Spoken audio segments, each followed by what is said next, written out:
Student of 9th class.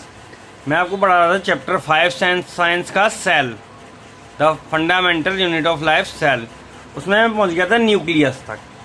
Nucleus क्या होता है? जहां हमने अनियन में, प्याज के छिलके में सेल्स को देखा था। देखिए एक बार मैं डायग्राम दिखा रहा हूँ। ये प्याज के छिलके में हमने सेल देखी थी। तो इसके सेंटर में जो डार्क पार्ट दिखाई दे रहे थे, काले स्पॉट दिखाई दे रहे हैं, ये ब्लैक स्पॉट देखिए दिखाई दे रहे हैं इसके सेंटर में। ये ब्लैक स्पॉट्स क्या है? न्यूक्लियस।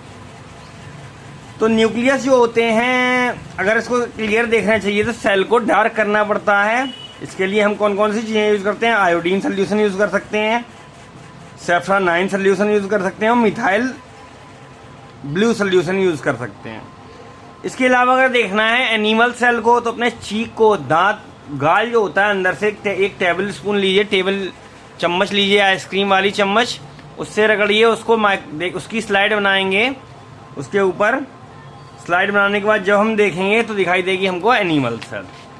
अब एनिमल सेल में जो डार्क कलर का पार्ट होता है सेंटर में, वो क्या होता है? न्यूक्लियस। वो क्या होता है? न्यूक्लियस। ये डबल लेयर की कवरिंग होती है। इसके ऊपर जो कवरिंग होती है, न्यूक्लियस के ऊपर का कवर होता है, वो होता है न्यूक्लियस मेम्ब्रेन। देखिए मैं डायग्राम में आपको न्यूक्लियस दिखा रहा हूँ। एनिमल सेल में ये न्यूक्लियस है, ये इसके ऊपर जो कवरिंग है डबल, ये कवरिंग है। ये कवरिंग क्या है? Nucleus membrane. ये पूरा क्या होता है? Central part. ये एनिमल सेल का, प्लांट सेल का डायग्राम है। तो ये क्या होता है? न्यूक्लियस। तो न्यूक्लियस हो गया हमारा। अब न्यूक्लियस के ऊपर क्या होता है? मेम्ब्रेन चढ़ी होती है। इसका नाम क्या होता है? न्यूक्लियस मेम्ब्रेन होता है। तो न्यूक्लियस मेम्ब्रेन में कुछ छेद भी होते हैं, इसकी वजह से कुछ पार्ट अंदर बाहर आ जा सकते हैं, अंदर बाहर आ जा सकते हैं कुछ पार्ट इसके। इसके अलावा इसमें क्या होता है? क्रोमोसोम होते हैं, धागे जैसे होते हैं। ये धागे बने किससे होते हैं? डीएनए और प्रोटीन से बने होते हैं। डीएनए और प्रोटीन से बने होते हैं। ये माता पिता के गुणों को बच्चों में लेके जाते हैं। इसकी फंक्शनल यूनिट क्या होती है? जीन। डीएनए की काम करने वाली यूनिट क्या होती है? कहलाती है जीन कहलाती है। तो अब ये होते हैं कुछ जैसे बैक्टीरिया हैं, उसमें तो सेल क्या होते हैं, मैंने लिखा भी है। प्रोकैरियोट क्या होते हैं? कुछ में न्यूक्लियस पुअर डिफाइंड यानी अच्छी तरह बना नहीं होता है, वो क्या होते हैं? प्रोकैरियोट्स। दोनों में डिफरेंस क्वेश्चन है। प्रोकैरियोट्स क्या होते हैं? जिनमें न्यूक्लियस अच्छी तरह बना नहीं होता है, वो होते हैं प्रोकैरियोट्स। जैसे एग्जाम, और इसमें जो सेल ऑर्गेनल, माइटोकॉन्ड्रिया वगैरह क्या होते हैं? ये भी नहीं होते हैं सही से बने। ये एग्जाम्पल क्या है इनका? बैक्टीरिया। यूकैरियोट्स क्या होते हैं? इनमें न्यूक्लियस वेल डिफाइंड होता है, अच्छी तरह बना होता है, न्यूक्लियस मेम्ब्रेन चढ़ी होती है उस पर, सेल ऑर्गेनल भी सारे होते हैं जैसे ह्यूमन सेल में। इसके बाद में आता है साइटोप्लाज्म। जो चीज़ हमारी फ्लूइड जो भी भरा हुआ है सेल के अंदर, केवल न्यूक्लियस को छोड़ के, यानी समझिए साइटोप्लाज्म, सेल मेम्ब्रेन के अंदर जो भी पार्ट चीज है केवल न्यूक्लियस को छोड़ के, वो कहलाएगा साइटोप्लाज्म। साइटोप्लाज्म में क्या होते हैं? सेल ऑर्गेनल होते हैं, माइटोकॉन्ड्रिया, लाइसोसोम, वैक्यूल्स और कई सारे। 6 सेल ऑर्गेनल को 1 बाय 1 पढ़ेंगे। पहला cell organelle endoplasmic reticulum. Endoplasmic reticulum का डायग्राम मैं दिखा रहा हूँ। देखिए यहाँ पे ये दिए हुए हैं ट्यूब्स जैसी और प्लेट्स जैसी। ये क्या है? Endoplasmic reticulum. तो मैंने लिखा भी है ट्यूब्स लाइक या सीड्स लाइक स्ट्रक्चर होता है। 2 टाइप की होती हैं। पहली होती है rough endoplasmic reticulum. Rough word का मतलब है खुरदरी। ये रफ क्यों होती है? क्योंकि इसमें छोटे छोटे पार्टिकल होते हैं। पार्टिकल का नाम होता है राइबोसोम। यहाँ क्या होता है? प्रोटीन मैन्युफैक्चर होता है, ये प्रोटीन बनाते हैं।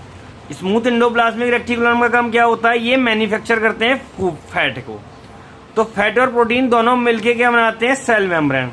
तो इसका काम क्या होता है? एक तो इंडोप्लाज्मिक रेक्टिकुलम का सेल मेम्ब्रेन को बनाना, ये इसका मेनली काम हो गया। सेल मेम्ब्रेन का कुछ तरीके की पॉइजनस चीजें होती हैं, उसको भी ये डिटॉक्सीफाइंग करता है, यानी उनको खत्म करता है। इसके बाद में आते हैं गोल्गी ऑपरेटर्स। पैरेलल स्टैक्स होते हैं। ये देखिए दिखा रहा हूँ गोल्गी ऑपरेटर्स आपको डायग्राम के अंदर मैं दिखाऊंगा गोल्गी ऑपरेटर्स।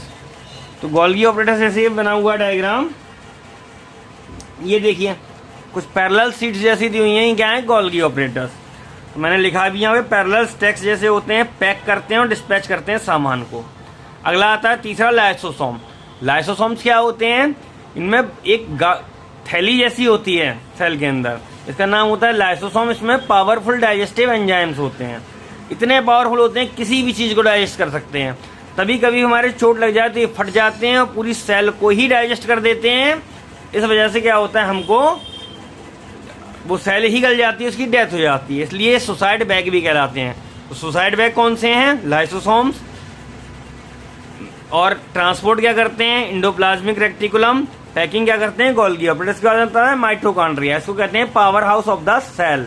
माइटोकॉन्ड्रिया जो होता है powerhouse of the cell होता है। इसमें एटीपी रिएक्शंस होती हैं जिसकी वजह से एटीपी बनती है। एटीपी क्या होती है डिटेल आप पढ़ेंगे, एड्रीनल ट्राइफॉस्फेट।